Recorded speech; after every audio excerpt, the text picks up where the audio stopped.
And we're live. Welcome to episode 48 of the Monday Night Flip Flop Power Hour with your host, Robert, the Flip Flop Flipper, Krager. And a Don Staviero. Yeah. Welcome, everybody, to Monday Night Live. Every time I hear that number, and it goes up only by one a week, but it just amazes me that we're nearly 50 in on this, and we took a break and didn't do them for a while. So, and I think they've been going really well recently. So, what's going on? Do we have some people coming in? I know McKenna's stuck in traffic. He's coming, you guys. He'll be here in just a minute. Hopefully we've got some people who are joining us. I'll join us. Well, guys, while you're coming in, I see three of you. If you give us the likes, we would appreciate that bajillion %. 3 people in, we should have 3 likes, right? Yep. Well, it should be 9 likes. You like it once, you like it twice, you like it 3 times. 3 times. Like it 3 times.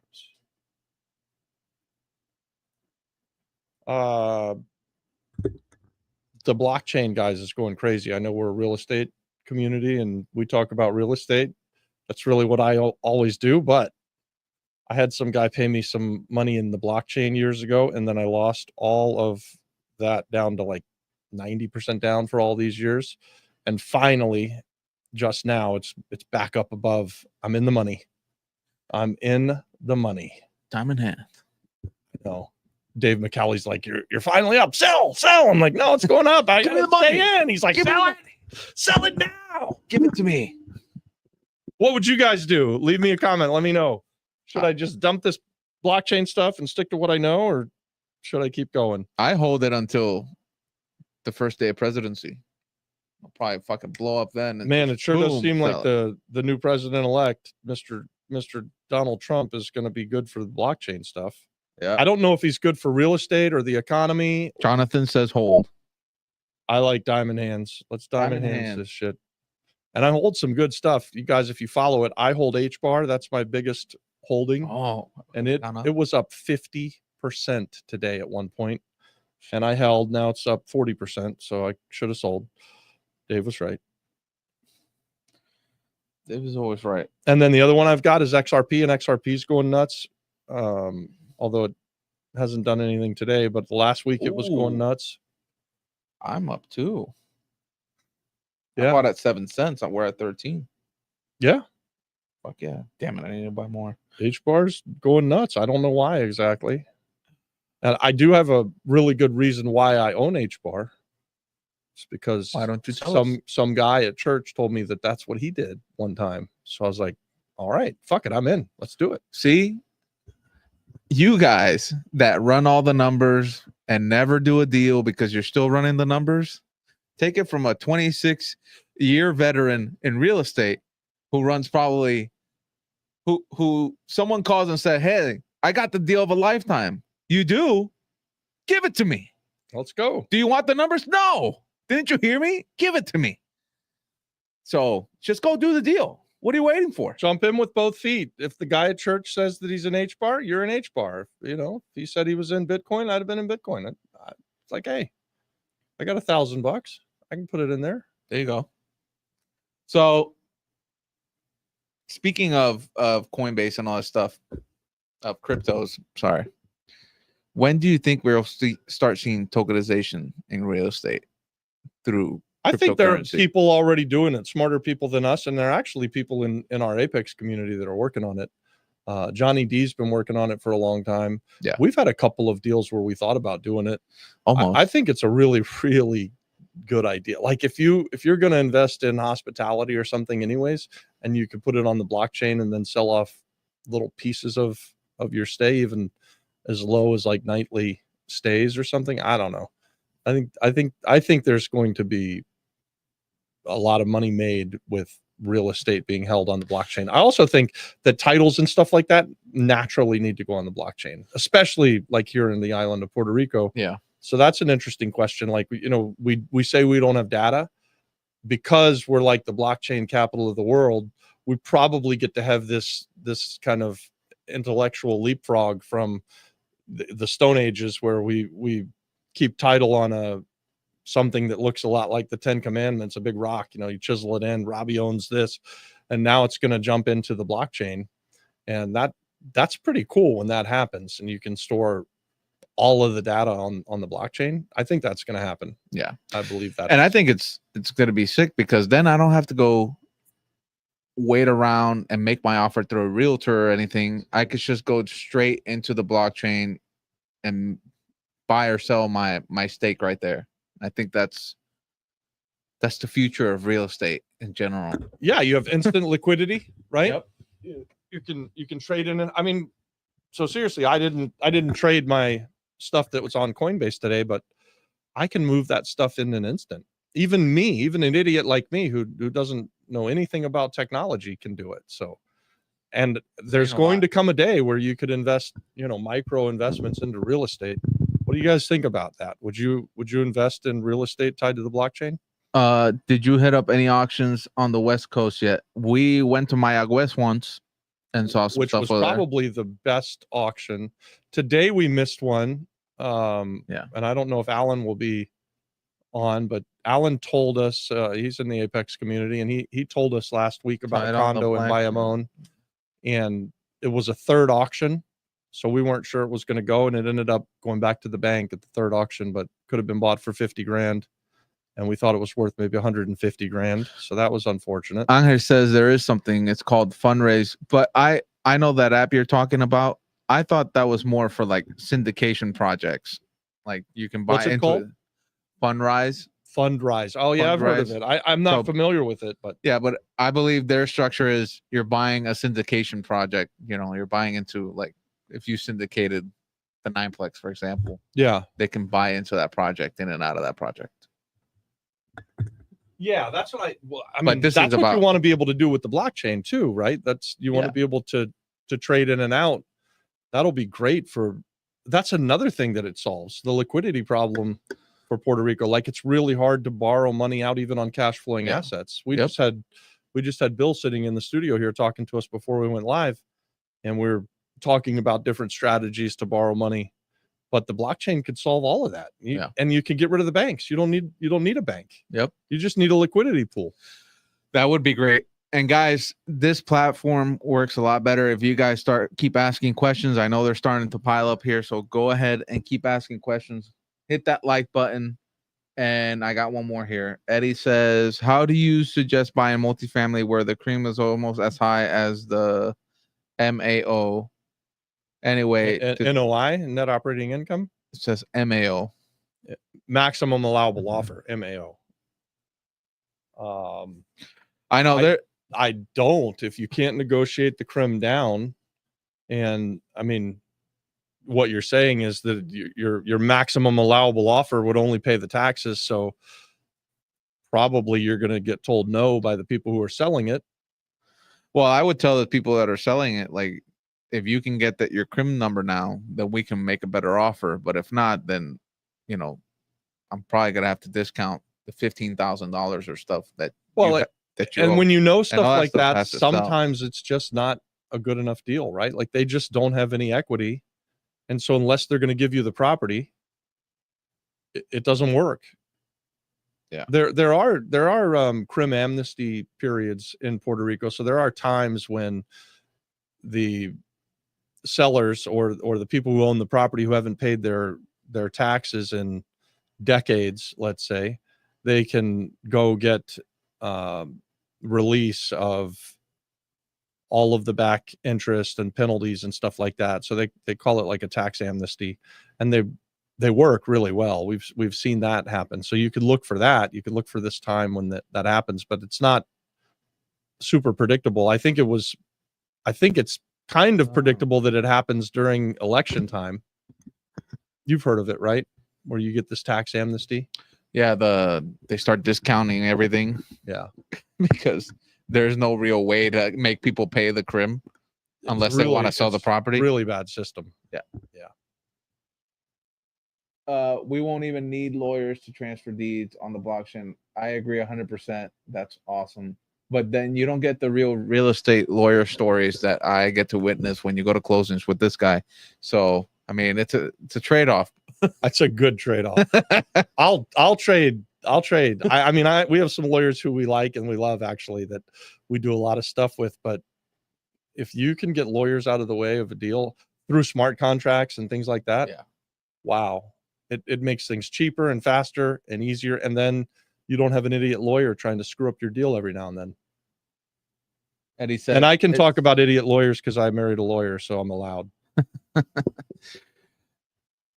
Eddie says it's a value add property. I wish there was more. I wish there was the amnesty. I mean, yeah, and the last time there was amnesty was like 18 months or 2 years ago. Yeah. And we haven't seen it since. I was expecting it to happen before these elections, but the elections came and went and it didn't come. So I'm sure that it's a thing that happens again. I think if you're looking at a property in Puerto Rico, whatever it is that you're looking at, there's another one just like it around the corner in the next neighborhood over. And so sometimes you just have to throw them back. You just have to let them go. Eddie, without giving too much information, what is your offer? What do you think after repair value is, and how much is that cream that's got you thinking about this? I'd be interested in knowing the numbers some more.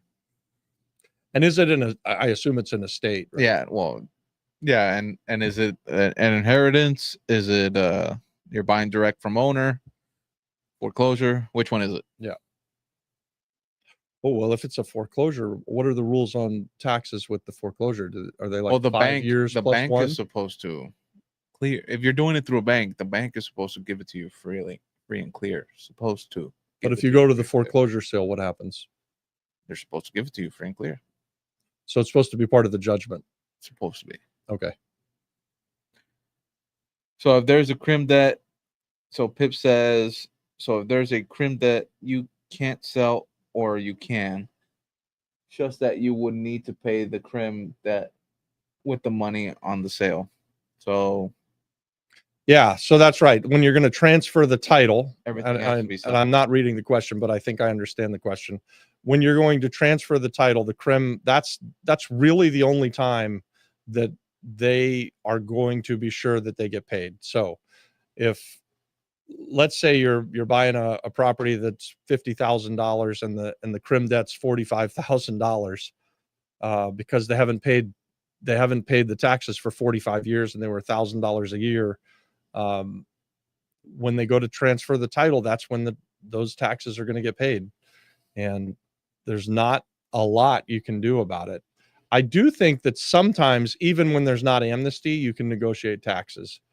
Who could we ask about that? Juan Perlam would be a good guy to ask. He's in Apex. He's probably in the Flip Flop Flipper free community as well. Yeah. Juan Perlam, Roberto Segui are good people to ask about this kind of stuff. Those are the only two guys. Those are the two most knowledgeable. They're both real estate investors and realtors, and just all around really smart guys who know what they're doing with this stuff. So Eddie, is it a flip or a short-term rental? What are you trying to do with it? So he says the offer would be 70, final offer would be or FMV 200K, crim debt is 70K. It's a estate sale. So he's saying the max value is 200. His max offer is 70, and that the crim is 70. That's a hard offer to get accepted, right? Because if I'm the seller and I owe 70, why am I going to give it to you? Yeah. Maybe you could convince a seller to take 5 or 10 grand and just, you're responsible for the crim debt. You just got to, I guess, shoot your shot. You make the offer. But if they're thinking they're going to get 70 grand and you're telling them you're going to get 5 or 10 or nothing, that's a tough sale. I mean, maybe if you offer them the 5, let's say you offer them 10 more, so that 2 people, right? Then maybe take care of the closing costs and all that stuff, and maybe you can get away with it with a couple more grand. But then, is it worth doing, or is it just better off going to find a better property, one that doesn't have $70,000 in crim debt? But I think you're supposed to be able to negotiate till 5 years. Yeah, it would be a long-term hold. Then I'll tell you that what. We're changes though. talking about it. I'll ask Juan Perlon. Yeah, but you keep talking to the family here, and let me text Juan. But if it changes though, you were just doing a video on this. If you're taking it for long-term rental and you think you can, how much do you think you can generate a year? Let us know, Eddie. How much do you think you can generate a year? We'll jump here to Jonathan. When we buy, we just push the taxes to see what I sell. Okay. Hey guys, sorry I'm late. He says, when we buy, we should push the taxes to see what I sell. So it just pushes the taxes on to the next guy. Yeah, but if it's 70 grand and you're going to sell it full retail at $200,000, no one's going to allow the taxes to be unpaid of $70,000. There you go. So it's 28,000.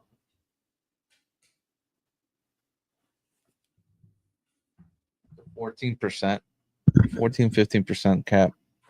I know I look distracted on my phone, McKenna. I'm trying to get an answer about how long the creme debt will stay. So I was saying that people could reach out to Juan inside of the community, and I just figured I'd do it. So I got the update.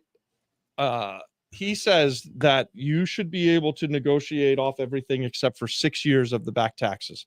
So if that $70,000 that's owed is, say, 15 years of taxes, you may only have to pay for the last 6 years and you'd wipe out everything else. Yeah.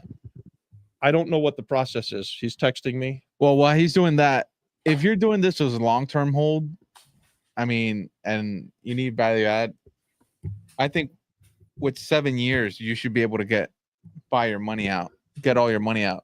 How long is usually your hold that you like to be in to know you made all your money by this time? Yeah, I want to have, on a long-term rental property, I want to have my cash back in 5 years. That's ideal, right? And then if we're doing value add and we have another year, so it ends up taking 6 because we did the first year with no income. Yeah, that's good.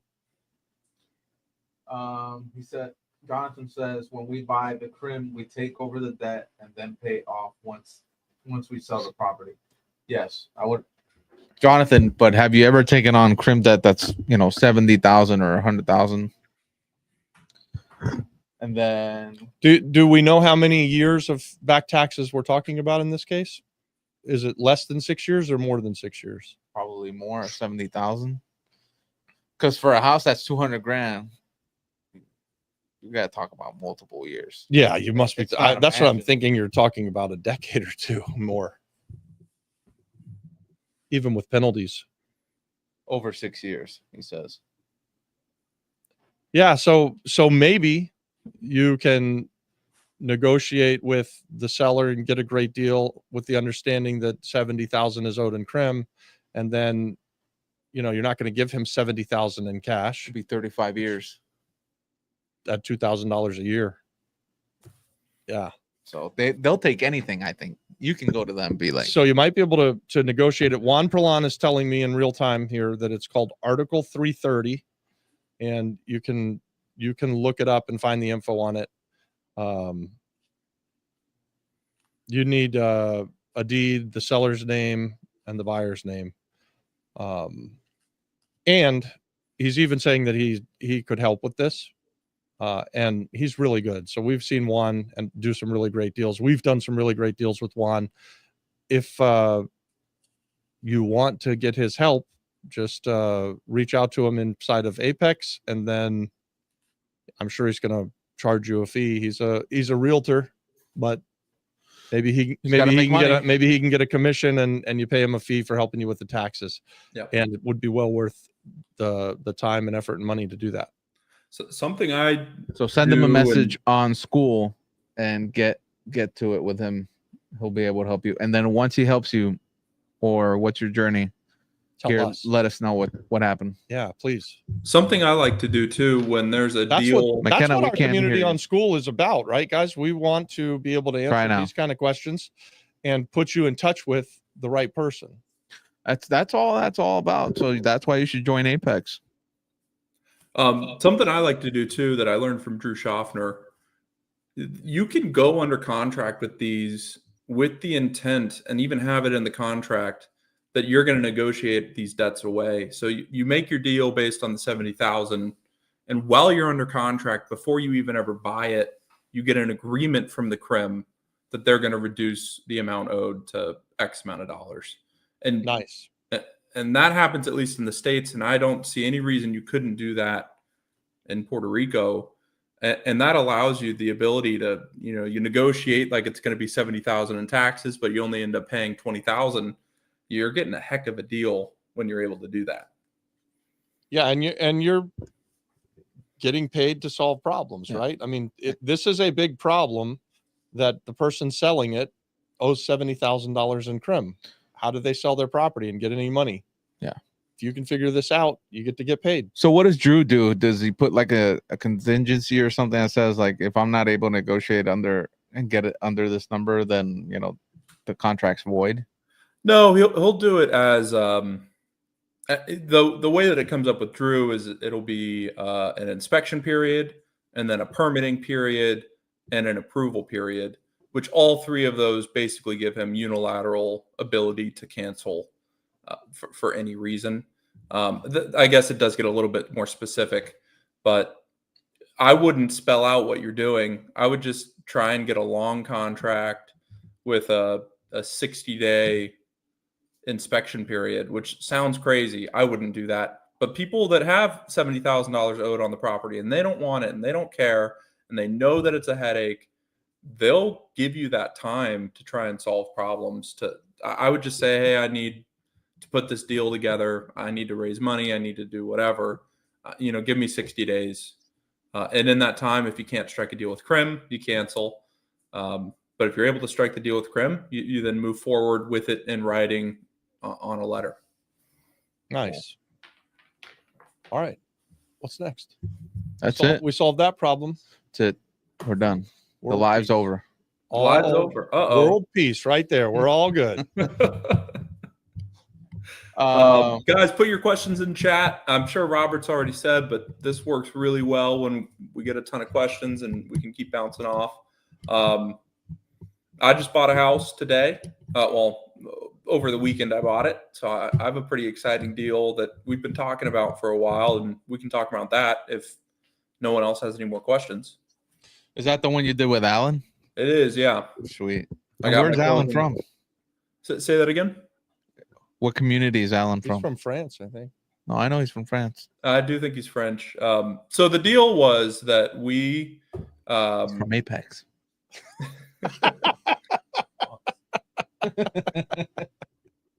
Yeah. Anyways, I bought a rental property. I sold half of it to Alan. Got a pretty nice check there, and he's getting 50% of a really good deal that I've got a seller financing loan for 0% on for 20 years. It's actually not 0%. It's like 0.00189% interest.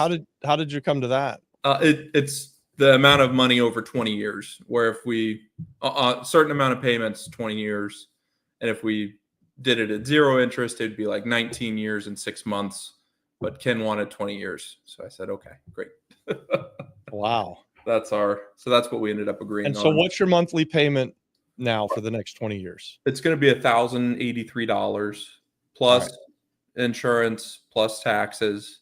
So you're $1,083 to the seller. That's never going to change. Every month for 20 years, he's going to get that. Yep. And he can count on that and go. If it's rented, not rented, whatever he wants to do. Doesn't matter if it burns to the ground, you're going to pay.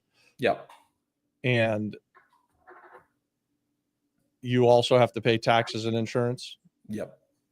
Is there a penalty if you refi and just pay him all the money he wants? Ooh, good question. There is not. So you could pay him off tomorrow if you want to. Why would you ever pay him off tomorrow if you've got a 0% interest loan for 20 years? For 20 years. Don't.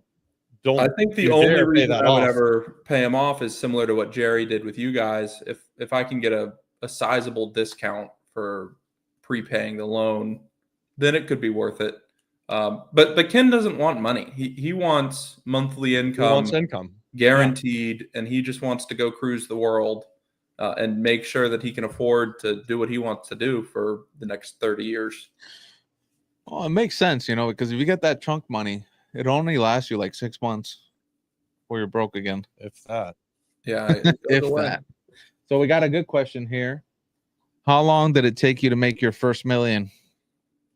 I'm still working on it. My first million, I think I was a millionaire at 29 or 30. Then I was broke at 30 or 31. Then I was a multi-millionaire. Let me look at a calendar. And when did you start? Somewhere between 1997 and 2000 or so, I was a millionaire for the first time.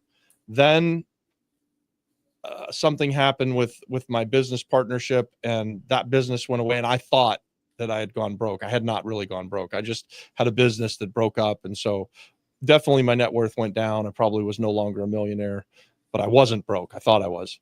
And then we had this magnificent run, and I was on paper, and paper millionaire doesn't mean shit really, but It really does. I think in 2006 or 7, we had a paper net worth of 14 or 15 million dollars. And then in 2008, I was penniless broke. And I know that I was broke that time because I had scraped up, like, that's when you look in the cushions and you go in the car and you try and vacuum out every single, there wasn't a penny that I could find anywhere to my name. And I had lost the car. We had to move out of the house. We were losing that to the foreclosure sale. So that time we really went broke. So, and then now we've had a really significant comeback since then, and hopefully, God willing, we don't ever go broke again. Yeah. So each time it took you about 5 or 6 years to get a million. I bet I was paper millionaire was probably the first time was super quick. Like within a couple years, I was, you know, we had started a business and we had at the time cornered the market selling HUD homes. So I had figured out how to buy HUD houses through the HUD auction. It was a sealed auction. And during the early days, we figured out that on the HUD list, it said that the first crack at the list was police officers, school teachers, and nonprofit organizations. And me being young and looking for a way to figure things out, I'm like, what is this? How can I buy these houses? I'm not a school teacher and I'm not a fireman. I'm not a police officer, but I can go find a nonprofit organization. And so that's what we did. We found a series of them, and there was a window for a few years, for a couple of years at least, where you couldn't buy a HUD home cheaper than coming through me, and I could get you to the top of the list. So we were just freaking printing money, and I didn't know what I had. Otherwise, I would have done it. We did hundreds of deals. I would have done thousands of deals and gone nationwide had I really understood what I had accomplished. And so that was CPR Properties. That was our first time that we ever really made significant money. So there. I'm about halfway there, and I'm in year 4 or 5 of doing this, I guess. Depends if you're saying when I was working for my dad versus on my own. And are you talking about paper? I'm talking about paper. Yeah, sure. on paper too. I'm also halfway. I'm like, oh, well, and McKenna, I think it counts too. You know, how do you factor in your net worth? Like, you know, you don't have any equity today on the house that you bought today. Yeah. However, if you look at that deal that you got, it has significant value because your deal is really that 0% interest loan for 20 years. And so you know for sure that someone is going to be living in that house. As long as the house doesn't get burned down or something, you're going to have somebody else pay that down. And in 20 years, what's that house going to be worth? So now that's why paper net worth isn't worth the paper it's written on, because people can play with those numbers and fudge them a little bit and stuff. But certainly your net worth went up today buying that house, even if you don't have any equity. Yep. Well, another thing too, guys, you'll see all the time that the drop shipping guys, make $100,000 a month selling X, or I make $1 million a year in this business. Everyone's always talking about top line revenue. I mean, even we do it sometimes where, it's a good number for marketing. You say, oh, I'm bringing in $300,000 a month in revenue, but then 80% of it goes to costs. So it really, what you see out there in the Instagram sphere of these people that are renting jets for a day to make content to say that they make $1 million a year in their business. I don't know. It's a fugazi, all of it. It's definitely a woozy. It's a wazi. Yeah. Eddie has another question. I was going to say something about Eddie's deal, but now I forgot. Updates on Act 182. You got anything? I don't have any new updates since last week. You guys apply? No, we haven't applied for Act 182 yet. I will definitely let you know when that happens. I spent the last few days looking at vacant schools across the island of Puerto Rico. Well, actually in the Arecibo, Hatillo, Camoy area. I've seen 3 or 4 vacant schools that would make excellent places that could be apartment complexes, and they seem to carve them out, I guess, because they're not housing, and I'm wondering if they could get put back in. So if you look at the map, Joy's doing that. I mean, I don't know if he's doing 182, but I know. What's Joy doing? I just saw a video where he's like he loves screaming at the camera. Why do you buy this? You should buy this empty school and make it into affordable housing. It's great minds, right? Yeah. I mean, I see these schools, they're sprawling. Yeah. There's a whole bunch of They're acreage. laid out really There's well. parking. There's buildings there that you could turn into housing. It'd be ugly and cheap housing. You could do it, or you could just knock them down. And with Act 182, you could do the ground up rebuild and then sell the stuff off and still get 40% tax credits. The 2 of the 3 that I saw were definitely carved out of the map that you sent me, but like carved out, like the map goes into the driveway and then the school is out and probably could get put in. And then the other one is right in the pueblo of Camoy. And Nice. I think I just put a video out yesterday or the day before with that one. That. The blue one. The blue one. I like and that one. that That one was the best. It's in the pueblo, definitely inside of an Act 182. If you built 10 stories there, you'd have beautiful ocean views. I think you could make a killing. We got some stuff going on. Now, I don't know how to buy that stuff. If anybody's got a connection with that, apparently Eduardo Joy is also talking about it, and I think there's hundreds of these vacant schools that could be repurposed, I believe. Pip says you guys use business credit for most of your deals or personal guarantee for some stuff. I think it's no and no. Yeah, it's no and no. So we use cash for most of our deals, or we partner with people who have cash. So either our cash or other people's cash, or we will sometimes form a syndicate. Occasionally we'll borrow hard money. And yeah, of course we do have credit cards. So I think business credit is certainly a thing. We'll put a renovation on a business credit card. Is the closest we get. I think that I use personal guarantees on a lot of my business loans, but I have partners as well that are also guaranteeing it that enable these loans. So I think it's I think it's tricky to get financing on this type of distressed property. You're not going to find many banks, especially that are willing to give you money on a hoarder house or an abandoned property that looks like shit and needs $100,000 in reno. Traditional banks, that's just not what they're made for. You'll need to go find hard money lenders, private money lenders, or investors that'll pay cash. And that's just, I think, the easiest way to get these deals done. And I think we did, McKenna, you helped me get a loan on 10 properties in Orlando a few years back. Yep. And it was like a national, I'd call them a hard money lender, even though it was like 5% at the time, which isn't hard money at all. I think I personally guaranteed that. Do you remember? I couldn't tell you. You probably did. I probably personally guaranteed because it was 5% money, and I could borrow hard money at 12% and not have a personal guarantee, or I could go through this national lender and Yeah. sign a personal guarantee and get the money at 5% interest. And they had a minimum. You needed to have, it was 5 properties minimum.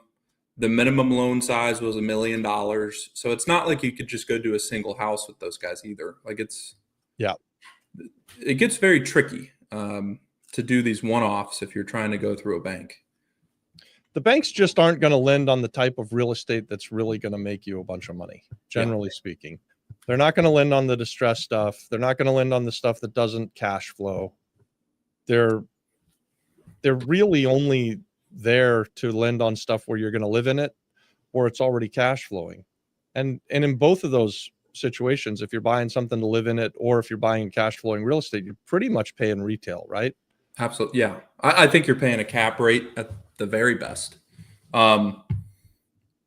Before we move on to the next question, guys, hit that like button, please. Send this out to your friends if they're interested in real estate. We're trying to grow the channel. We're trying to grow the stream. Back to the questions. Frank was asking, what is HUD? I see that a lot in PR. And Michael actually answered it, but HUD is affordable housing paid by the government. Is that what you were buying when you were doing those HUD homes? Yeah. So those were government-backed foreclosures. So what happened was you'd get an FHA loan and you'd put 2 or 3% down. And then if you went into foreclosure and the bank took it back, HUD was Housing Urban Development had guaranteed those loans. So the banks would foreclose on them and then they'd sell them whatever they sold them at. If there was a deficit, the government would pay the deficit or most of the deficit. So they were super secure, safe loans for the banks. And yeah, seriously, they're still around, right? Like there's a HUD list in Orlando right now. FHA it still says HUD, the same right? thing, by the way. The first bite at the apple is for the police officers, the nonprofits, and the firemen and teachers. And I think it's the same on the island. What's that? Did nurses count? Nurses probably count. Yeah. Really? I think Hannah, my wife, might need to look into buying some HUD homes. You have to be so. In order to do that, to jump up to the top of the list, it's got to be your primary residence. Okay. Or you need to at least intend to live in it, I guess. Well, I mean, keyword intend. Yeah, I think Hannah would love to own and live in 12 homes in a year. Yeah, they probably won't let you do that. But I do think you could do it once. Yeah, I think you could do it once. Maybe you do it once, you live there for a year, and then you turn it into a rental property, and then do it again. Maybe. I don't know. Well, I'll have to look into it. I haven't had. We were doing when we had the nonprofits. We were doing 10 in a day because I didn't finish that story. I could get you the house cheaper than you could get it anywhere else. When I sold it to you, you'd give me the price that you wanted to pay. I would bid that amount on it, and we'd get it at your price, and then I'd get a 5% discount. And then if I could bundle them up and do 10 at a time, 5 at a time or 10 at a time, I can't remember. My discount would go from, maybe the discount was 10% and it would go to 15%. I think I was getting a 15% discount if I did 10 at a time. Wow. So it was super, super lucrative. Yeah. For a guy who was 27, 28 years old and didn't know what he had going on. And we were just, even though we were making $5,000 or $10,000 a house, we were doing 10 at a time. So we're making $50,000, $100,000 in a day, at least once a month, twice a month for a couple years. It was a good time. It's not bad. How do we do that here? Well, we get people. I think you could do it. Like, so the reason we stopped doing it, because that would be the next question, is why did you stop doing that? They changed the rules on us. They actually changed the rules nationwide because of what I had figured out how to do. Because obviously I was circumventing their system. Back in the day when I was young, I was like, you tell me the rules and I'll figure out how to just get myself right up to the line and stay within the rules.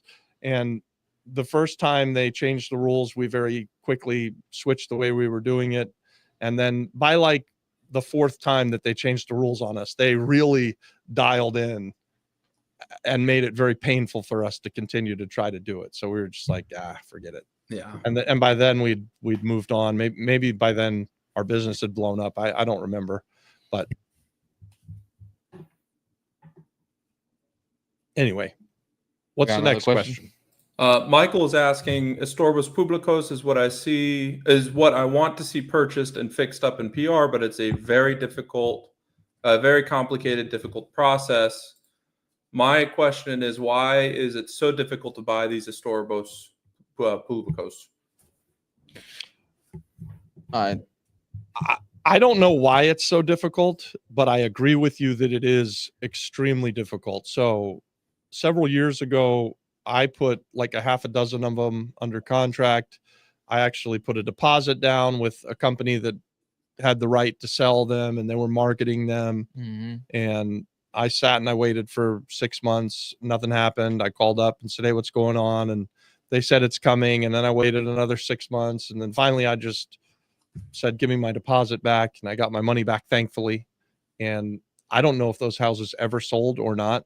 What I believe was happening is that those are often given out as kind of like political gifts. So each town, each mayor of the town has control of that list, and I think they can kind of determine who gets it.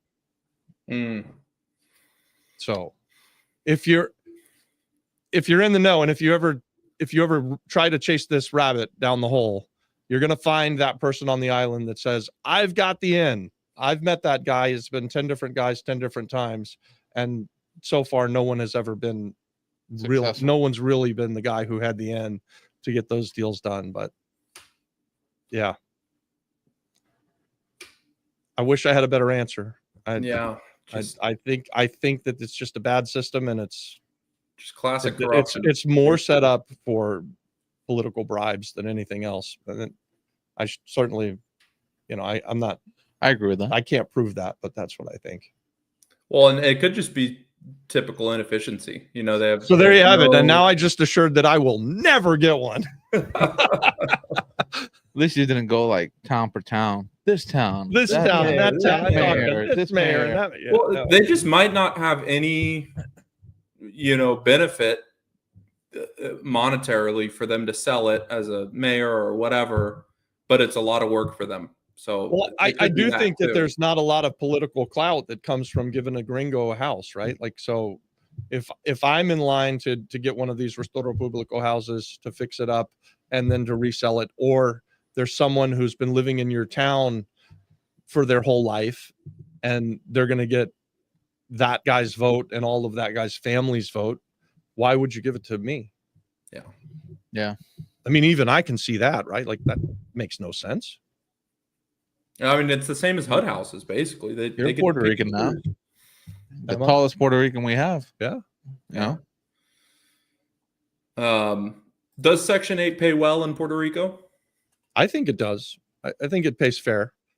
When we first came to the island, we went pretty heavily into the Section 8 space because at the time, Section 8 paid better than market rate rents. So if it was $550 for a 1-bedroom and $650 for a 2-bedroom and $750 for a 3-bedroom through Section 8 or Plan Ocho, then the market rate might have been $100 or $50 less than that. Then what happened is you had this period of time where rents started to rise and they surpassed Section 8. And then recently they reset Section 8 so that it's right back up there at around market rents. And when I say market rents, I'm talking about working class housing and working class neighborhoods where Section 8 people would live, right? Like, so rents are obviously higher than what Section 8 can afford to pay in Miramar and Condado and Old San Juan. But all around the metro area, there are neighborhoods that are really nice neighborhoods, really nice houses, and the market rate rents in Section 8 are about the same. Hey guys, I've just put in the chat here our 2 school communities, our free one and our paid one. If you guys want to have more conversation with like-minded people and have an easier time communicating as well, join our free group, join our paid group. We're in there all the time. There's a lot of like-minded people in there. I just put the links in the chat, so check that out if you're interested. Going back to the chat here, Trying to go to our next question. Mario is asking about your HUD homes. Whose name did you buy the property under? The nonprofit? Yeah, so that goes back to I told you they changed the rules on us a few times. At first, what we were doing is we had a couple of nonprofits, and we would go in and contract it under the nonprofit's name, and then we would do an actual double closing, and so it would never really go into the nonprofit's name. We would contract it in. The World Book Giveaway was one of the nonprofits that we had. The World Book Giveaway was providing books to schools, and it was a real nonprofit. And we would contract it in that nonprofit's name, and then we would close on it with a double close into the real estate investor's name the day of closing. And then they said, hey, you can't do that anymore. You have to actually take title to it. So you can't do the double closing anymore. And in Florida, there was something called a land trust. There still is. So we would contract it in the World Book Giveaway Land Trust, and we would actually buy it with the World Book Giveaway as trustee for the land trust. And then the real estate investor would come in underneath the land trust.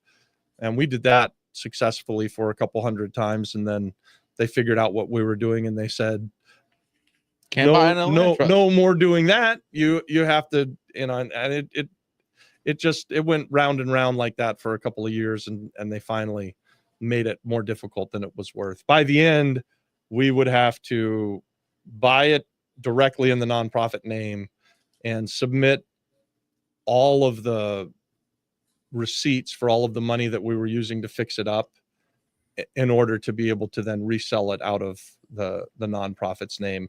And if we were going to use real estate investors to facilitate that and fund that, that got very tricky. So it just became more difficult than it was worth. Yeah. And that's the juice wasn't worth the squeeze type thing. I've said that now a couple times today, but that's my phrase of the day. The juice wasn't worth the squeeze. So we moved on to other ways to invest. Do you think that if you went back to it now, it's been 20 years, they've relaxed these rules and you can kind of start over at the beginning, or do you think it's just? I don't know. I don't know. Maybe, you know what really screwed it up? We actually had figured out the land trust thing, and we were doing it, and we were successful, and we would have probably been able to do it forever if we just stayed in our little path and didn't let the world know. But if you remember, McKenna, I used to work for a company called RealNet, and the guy who ran RealNet actually went and met with the head of HUD. Oh man. And said, here's what we're doing. Are we allowed to do this? And they're like, hell no, you're not allowed to do that. Jeez. Just ruined my deal. Oh man. Oh. Michael has seen half a dozen $750,000 properties in Rincon flipped to $2.5 million. Buy low, sell high, disaster capitalism, always opportunities. I think real estate is going to get cheaper in Florida. Thanks for answering the question. Have you been seeing that as well in Rincon? I'm not sure that I haven't been looking for $750,000 houses that need to be fixed up, but damn, I want to find a $750,000 house. I'll fix it up and then sell it for $2 million. How much are they having to put in those? It sure sounds like a heck of a deal. Mm-hmm. The stuff that I was looking at, we were looking at homes to live in Rincon, and everything that McKenna's mom liked cost $3 million. So we didn't buy any of that. Yeah. There were some beautiful houses there, but so much money. I think had we been looking for the same house just a couple years earlier, it would have been a third of the price or better. So it has gotten really expensive. Frank is asking, he's asking Michael if he buys tax liens, but you also buy tax liens. Is that something that you think is profitable for people to pursue? Yeah, if that's somebody's question, I love tax liens. So unfortunately, we don't have a tax lien system on the island of Puerto Rico, but I still buy tax deed sales in Florida every year. I think last year I bought only a couple. The year before that, Drew and I bought a bunch. McKenna, I think it's one of my preferred ways to buy. Why?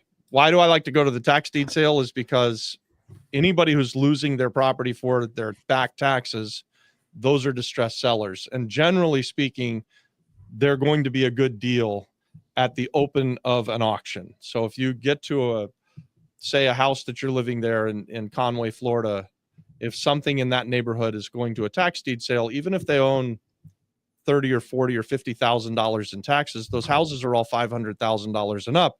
So when you start the auction, the taxes are what's owed. That's where you start. And if there's no one there to bid, you could buy one of those houses for what the taxes are. In today's market, it probably gets bid up to $400,000 in the neighborhood McKenna lives in, and we wouldn't end up being the high bidder. But I like that if you go often enough, you'll get your fair share of times where you happen to be the last man standing. Yeah. If you bid on everything, you're bound to win. It's a numbers game. You're bound to win something. Pip is asking, can I buy a tax lien in Florida from Puerto Rico? How easy is it to do it? It's extremely easy to do it. I've done it from Puerto Rico, so you can do it online. And Yeah. I've been. You got to be registered in the state. You register online. They don't know where you're at, and they don't care. Okay. We could do it here. We could do it here one night. We could do a master class on it live sometime. We should just do we could do the Orange County tax deed sale master class instead of doing it Thursday night in Apex. We'd do it Thursday morning and just pull up the damn sale and let everybody watch us bid on things. Yeah. Have the spreadsheet filled out. If we're lucky, maybe we even accidentally buy a house, huh? Yeah. You could do it on your cruise in Dubai. Buy a tax deed while you're in Dubai. Shaw. I'll look into it. Maybe there's a good tax deed coming up and we could do something. Yeah. Now, I think where it gets difficult to buy, you can certainly buy it. I think it's hard to know what you're buying if you're remote and you don't have the network of people to look at the property. If you know the areas, you know the comps. I think that's where it can get tricky. If you ask Robert, if you give him a street in Orlando, he knows where it is. He knows what the houses are worth. And so he can kind of pick deals out that way. If you're doing all of that work remote, it gets tricky. That's a fair point. And it's also buyer beware, right? So even though if it does go through a tax deed sale, you should have a clear title, but you don't get title insurance. You can't get title insurance. Like even if you want to resell it, you're not going to get title insurance. It's going to freak people out that you've got a tax deed. I'd buy it from you because I know that they're great titles, but you need to do one of the two things. Either you buy it planning to keep it. I think it's 4 to 7 years. At some point in between 4 and 7 years, you'll be able to get title insurance on it. Or if you want to sell it quicker, you have to do what's called a quiet title, which is just an additional cost that you hire an attorney to go through a system that will put the title in a position that you can sell it on to a retail buyer, and they could get a loan on the property and they could get title insurance. So there are pitfalls to it, but we've got a whole portfolio of properties that we bought at tax deed sales that really fund our life, right? Like all of the houses, or probably 85 or 90% of my rental portfolio in Florida is tax deeds. We bought tax deeds because we were buying them back in 2012, 13, and 14 for $5,000, $10,000, $15,000, $20,000, $30,000. So just super cheap. And now all of those houses have cash flowed for the last 10 years, and they're all worth $300,000 to $400,000. A lot of people are excited for that tax deed masterclass. Really? Yeah. Wow, we stumbled onto something. I'm excited for that. I love doing. I mean, that really is one of my favorite ways. I like the tax deed better than I like the foreclosure sale. There's nuances to it, but they're both basically the same business. What's the difference? I mean, obviously, besides the title work is the difference, right? Like the thing that I just said, the having to get quiet title and getting people out of properties that are in tax deeds is a little bit more gray area than quiet title. Quiet title is the system in which you take a tax deed sale and take it where it can't get title insurance. You quiet the title through a lawsuit, basically, to the world saying, hey, if you've ever had an interest in this property, speak now or forever hold your peace. And 6 months later, you then get a line drawn in the sand and they say, all right, it's got a clear title. So that's Sounds like something you could do here. No, I think that it's not a thing here, right? it's not a thing here. You And it don't have wouldn't take 6 quitclaim months. deeds. You don't have quiet titles. I mean, there's so much. Don't have a fast process. No fast process. We're still waiting for a title on her. Well, we should do that. So we could do. I'll look and see when a good tax deed sale is. We could just go. We could even do it like a YouTube live. Go on and bid on some tax deed stuff. I think I even have some money in a bidder account in Brevard County right now. No, perfect. Pip is asking, what's the cheapest tax deed you bought and how much did you sell it for? I've bought some land for hundreds of dollars. I've bought some houses for a couple $1,000s. The one that I think Drew Schaffner and I told the story of, one of the first deals Drew ever did. I think I bought that house for $3,000 or $3,500, and then I traded it for a pickup truck. And Drew Schaffner helped me to put that deal together. And then I sold the pickup truck to my contractor at the time. So that worked out to be a really good deal because I made money on the trade, then sold it on terms to my contractor. And then I had a contractor who would show up every day because I had given him the truck, and I could get paid for the truck. I knew that because they were doing work for me. So that one worked out well. We've bought a lot of tax deed houses over the years, back after the crash, for less than $10,000. There was one day that Scott Franklin and I were at the tax deed sale in Orange County, Florida, and we had bought 9, and we probably could have bought 20, but we were trying to stick around this $10,000 range, and there were several more that went up to like 20 or 25,000, and now we kick ourselves for not buying. And the last one of the day was going at like $11,000, and we looked at each other, and it would have been like the 10th one, and we're like, do we want to bid on this? And we're like, nah. Now every time we see each other, we're like, we should have bought that 10th house. I'll ask you too, what's your favorite deal you've done, or the best spread, or the most memorable, or what sticks out to you on these deals? I got a lot of favorite ones. Probably the most interesting, and I would say maybe it's my favorite. We were bidding at the foreclosure sale. It was a live foreclosure auction in Osceola County in Florida. And at the time, I had a whole bunch of people working for me because we were going to live auctions all over Central Florida. And so I don't remember the guy's name who was working for me. He didn't work very long for me, but he calls up in the morning and he says, Robert, you know how the judge says, what is it? You know how the judge says, does anyone stand here for the bank? So at the foreclosure sale, basically the bank will bring the house to the foreclosure sale, and the plaintiff or the plaintiff will go with a lawyer, and the clerk of the court will say who's here for the bank. And in this case, there was nobody showing up for the bank, and the clerk of the court announced to the room, we're going to hold this sale regardless of whether the bank shows up or not. And so the guy calls me up and he says, this is an odd one. They're going to hold this sale. There's no one here for the bank. What should I do? And I said, well, nobody knows who you are. So when they call the case number, just step up to the front of the room and bid $100. That's it. And he did. And he let everybody think that he was with the bank. And we bought the house for $100. And I didn't even think anything about it. I was just like, oh, that'll never happen. We'll never get that.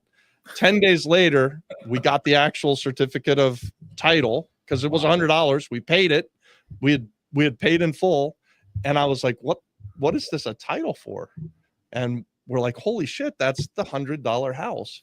So we bought this house for $100. I immediately called my lawyer at the time. His name's Barry Walker. I said, Barry, I got this house for $100. What do I do? He said, sell it as fast as you can to someone you've never done business with before, using a title company you've never done business with, and tell everybody exactly what you're doing.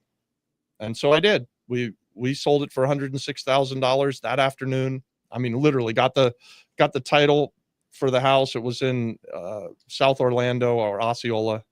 $100, sold it for $106,000 cash. From the time we got the title in our hand to the closing was like less than 24 hours. And we gave the buyer a tremendous deal, told everybody what we were doing. We had to document everything. And yeah, so that was a pretty interesting one. And then eventually the bank did figure out that they fucked up, and they came back and sued everybody. But that's another story. We never had to pay. It was in a land trust, and because we had disclosed everything, there was title insurance on the house. It all worked out. Oh, that was the other thing. There was 3 pieces of advice. Sell the house to someone you've never done business with before. Use a title company you've never worked with before, and spend the money as fast as you can. Get rid of the cash. So that's what we did. That's exactly what we did. Wow. I love it. Alan's asking, how comes there's no tax deed in PR? Does everyone just pay their taxes? Nobody pays their taxes. I think it's the opposite. Yeah, like you said, nobody pays their taxes. Nobody pays their taxes. It's an old Spanish law or something like that, or rule.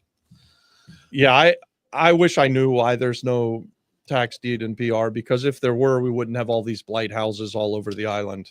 Yeah. And I agree with Adon. It's a colonial time law that I'm not sure why. I'm not sure why there's no tax deed sale. Pip is interested in our wholesale or tax deed class.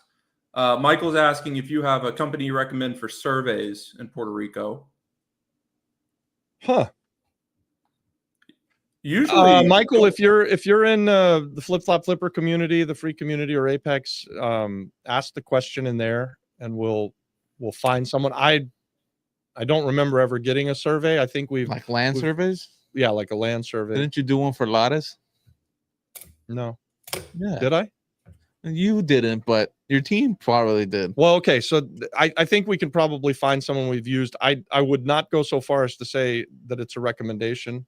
Yeah. Since we just don't do a lot of surveys. We buy housing. I think Catherine and we don't do a lot of surveys. And Emron did. Really? I think too, a lot of the times, at least in Florida for me, if I ever want a survey on a house I'm buying, my title company will take care of it. Or the closing attorney in Puerto Rico should know someone. That's who I would ask. Yeah, it really should be. They should all cost about the same amount, right? They're the same amount of work, and there shouldn't be any variance whatsoever. If you hire a surveyor, they should go out there and everyone should come up with the exact same thing. So like if it's a meets and bounds, they do it that way. If it's different points, they do it that way. But whatever the system is, there's not really a need to have a good surveyor on your speed dial. I don't think. I think where you need a good surveyor is if you're buying 50 acres of undeveloped land out in the jungle. That's going to be harder to survey. But if you're buying a plotted subdivision home, these things are just part of the record. They're very easy to survey. There's clear boundaries. So do you have Don says we got a survey for San Ignacio. You remember when we were having that issue with the permitting in San Ignacio? No. Needed a survey. I remember that we were having an issue and we needed to get the survey because there was a part of the land that was like in and out. Okay. So all right. Well, the same thing. So yeah, so Don's got somebody, school. Send him a message on school and we can get you a contact. Cruise Control TV is asking, how about Cabo Rojo? I heard they are currently building a Palmas Del Mar. Gringos seem to be very interested in that area. We've heard the same thing. The Rubin brothers, right? Yep. I think everybody has seen that article. $2 billion and they're going to spend $2 billion building a Dorado East type neighborhood. I don't know how quickly that happens or what happens to that area, but if you watch our channel at all, you know that I like to invest in the place where the big boys are going. Obviously, someone spending a couple $2 billion, those are the big boys. So buying houses, buying properties around there, whatever. I say houses, but it could be anything. I'd buy anything that I knew was near where they're going to do this development. Yeah. It's hard to lose when they're going to spend $2 billion. I mean, just the amount of dollars going into that community seems like a gold mine. Angel says, "Hey, Mike, I used Vargas Survey Solutions in Aguadilla. Check them out." Angel, I think, has a good head on his shoulders, so I think he probably had a good experience. Hey, how many of you guys are coming to our coffee bus tour this Saturday? And if you don't know what that is, McKenna will put a link to that. Yes. What do we have? An Eventbrite or something like that? We have an Eventbrite link. It's $150 for non-Apex members. We'll be doing a bus tour throughout the metro area, seeing anything from bed and breakfast, Act 60s, Act 182s, or potential 182s, and fix and flips throughout that whole day. We'll be probably going from 9 a.m. to like 4 p.m. Yeah. Just we'll do 9 a.m. to 4 real p.m. estate. We'll meet at a coffee shop in Santurce. Yes. We'll get a coffee. We'll get in the bus. We'll make a big loop, and we'll end up back near the coffee shop Yes. at the end of the day. And there's a couple of properties. And guys, if there. you want to go and don't want to pay the 150, you have to join literally today Apex, so that way you can get on the bus, because it's 7 days away, and if you don't join today, we can't allow you to join on Friday to hop on the bus. It wouldn't be fair to our other Apex members. So just letting you know. Yeah. Got to get past that 7-day trial. I just put the Eventbrite into the chat here. I'll also post a link to Apex if you want to check it out. It is cheaper to just join Apex. So do with that what you will. You guys are all adults. You'll figure it out. There you go. Truer words. Do we have? Do you guys want to just talk a little bit more about what is going to happen? What properties are we going to see? Everything like that. What's the timeline? Yeah. So go ahead, Don. Oh. Go ahead. You go. Oh, all right. So we like to invest in that Juan Ponce de Leon corridor. I've done dozens of videos where I'm out either walking with Baxter and walking for dollars or driving up and down the street and showing you guys projects that we've got. We'll go see a couple of value add deals that we've done. We've got a bed and breakfast on Calle that we'll stop at that will show you something. We've got a 7-story building that we're finishing up renovations right now on 35 condominiums there. We've got a stop at Patio Elbow, which is a really cool little guest house. That's JC Morales. If you guys were on the masterclass with JC when he talked about Airbnb, he was phenomenal, and his hotel is really cool. So we'll stop there. We're going to at some point go to the Looking Glass Hotel, I believe, which is Jerry Norton. That's at the end of the trip. Hotel that I sold to Jerry, and we're going to see the McMansion. The McMansion multi-family flips. From there, we're going to go see a foreclosure flip. Then we're going to end it at the Looking Glass. Yeah, I think it's, and then we're going to see Mark Weiss flip. 7 to, oh yeah, Mark Weiss, who's also a member of the community, has got an Act 60 play going on Calle Monserrate, and maybe we're going to squeeze one more on there that we used to own on Monserrate that my friend Raul in Colorado owns now. That's operational. So yeah, we've got a jam-packed day, 7 to 9 properties, I think. Yeah. And then conversations at every stop, networking along the way. We'll also stop for lunch somewhere. You're on your own for lunch, but we'll go to a nice place that can get us in and out quick. Yeah. Big enough that can serve us all, and they've got good sandwiches, or they just have good food. Have we set that up yet? We need to talk to them and tell them we're coming. Coffee shop's ready for us. They know we're coming. Perfect. Yes. All right. Well, it's the whole metro area. So we're going all the way from Condado Miramar to Carolina and back. And that's this Saturday, guys, the 23rd, 9 a.m. in Santurce at the Bookmark. So if you want to come, check out the links I put in here. Get a ticket. We'd love to see you there. I will tell you that if you want to come, let us know now so that we can figure out how many people we've got coming. Because if I think we're getting to capacity on. We were going to do 2 vans. Maybe we're going to have to do a big Greyhound bus. I'm not sure. I like the Greyhound bus maybe better, but I don't want to do that for 20 people. But if we have 25 or 30, then yeah. We have a limited amount of 50 people. So if you're not one of those 50, you just gotta have to wait till next year. And now we are planning to do more, guys. We're going to do one of these every quarter, or we're going to try to. So be on the lookout. Those are going to be more in the future. If you can't make this one, we'd love to meet up with you and talk about real estate in Puerto Rico.